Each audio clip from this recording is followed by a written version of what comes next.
আসসালামু আলাইকুম গাইস। গাছ পাকা কাডল খেতে কত যে মজা সেটা আসলে গাছ থেকে পেড়ে না খেলে বুঝবেন না। তো আমরা বাজার থেকে যে কাটল কিনে আনি ওইগুলোর মধ্যে কিন্তু অনেক সময় ফরমালিন থাকে।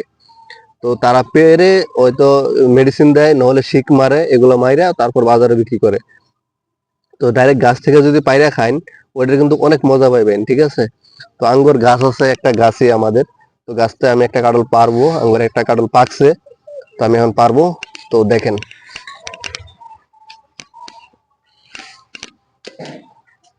কিছে, তো আম্মু কে কফিন দিয়ে দিত না, আমি কাল পাতাছি, তুমি যাও। আমি কারো পাইরে লই, তুমি তোমার আম্মু কে কফিন দিয়ে দিত, যাও। হিনো খারো শৈল করবো। তো গাইস আমি এখন গাছে উঠতাছি কাডল পাড়ার লাগা। তো দেখা যাক কয়টা কাডল পাকছে। মোটামুটি আমরা 20 থেকে 30টা কাডল খাইয়ে ফেলাইছি আমাদের এই গাছের। তো দেখি কয়টা পাকছে। না, এগুলো এখনো পাকে নাই।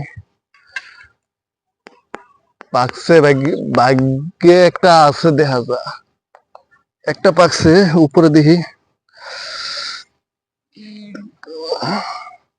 এদিকে থাকলে তো 2-3টা পামু এখন।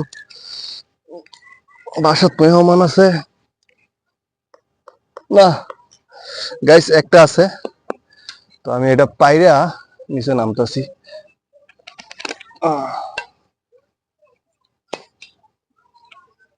আসলে কাডল লইয়া নামা অনেক রিস্ক।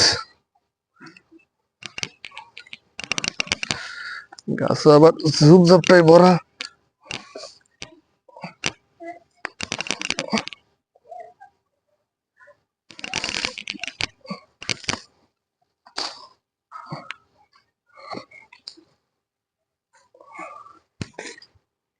বাপরে,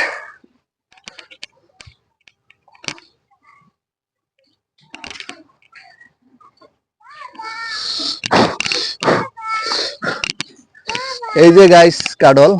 তো এই যে কাডল দেখতেছেন, গাছ পাকা কাডল। এখন এটা বাসে নিয়ে বাইঙ্গে খামু। তো আপনারা দেখতে থাকেন। এই যে দেখেন গাইস, কাডল কাটলাম। তো এই যে দেখেন কাডল, দেখছেন? আমি আর আমার মেয়ে এখন এটা খাবো দুইজনে মিলে। আম্মু খাও। হম, অনেক স্বাদ, অনেক মিষ্টি। আম্মু মিষ্টি না গে? কও অনেক মিষ্টি, কও। অনেক মিষ্টি, গাছ পাকা কাঁঠাল তো, খাইতে অনেক মজা।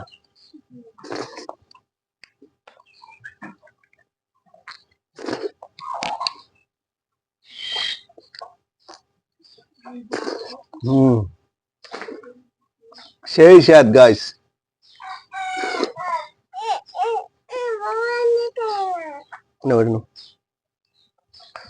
যারা যারা গাছ পাকা কাঁঠাল খেতে চান চলে আসেন আমাদের বাড়িতে, দাওয়াত রইল কাঁঠালের। খুদা হাফেজ।